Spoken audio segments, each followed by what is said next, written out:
بسم اللہ الرحمن الرحیم۔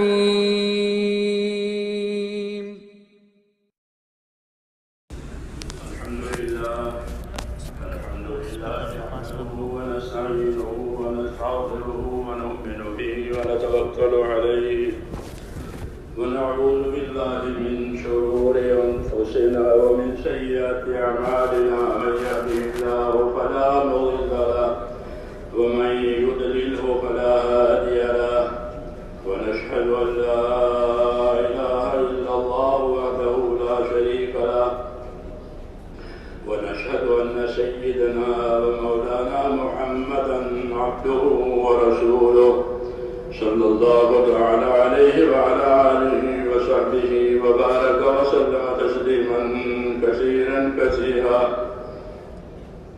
أما بعد، فأعوذ بالله من الشيطان الرجيم. بسم الله الرحمن الرحيم. إن الذين قالوا ربنا الله ثم استقاموا تتنزل عليهم الملائكة ألا تخافوا ولا تحزنوا وأبشروا بالجنة التي كنتم توعدون. نحن أولياؤكم في الحياة الدنيا وفي الآخرة، ولكم فيها ما تشتهي أنفسكم ولكم فيها ما تدعون. نزلا من غفور رحيم. ومن أحسن قولا ممن دعا إلى الله وعمل صالحا وقال إنني من المسلمين. صدق الله العظيم.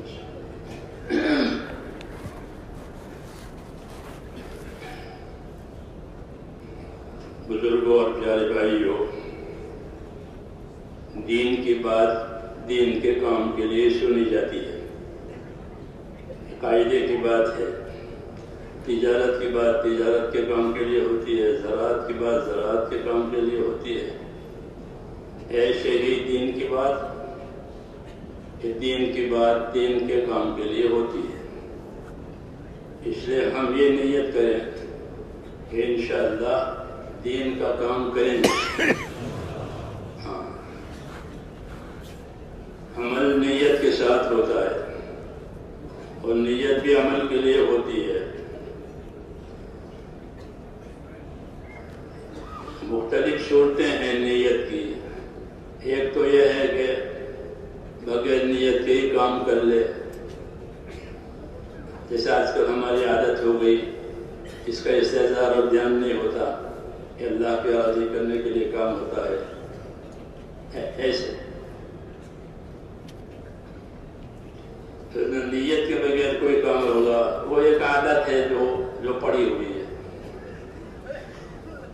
ایسے پوری نیت کے ساتھ کوئی کام ہوگا تو وہ برا ہوگا. تیسری بات کہ اچھی نیت کے ساتھ کام کریں تاکہ وہ عمل بنے اور نیک عمل بنے. کیونکہ اللہ کی طرف سے یہ ضابطہ اور قاعدہ ہے کہ آدمی کو وہ ملے گا جو اس کی نیت میں ہوگا. یہ حدیث شریف میں دو قاعدے ہیں. ایک پہلا قاعدہ اور ضابطہ یہ ہے کہ آدمی کو وہ ملے گا جو اس کی نیت میں ہے.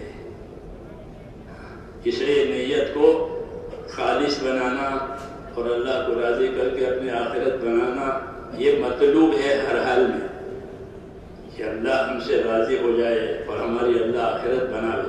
کیونکہ اللہ جس سے راضی ہوگا اسی آخرت بنائی، اور یہی بڑا انعام ہے کہ آخرت بن گئی.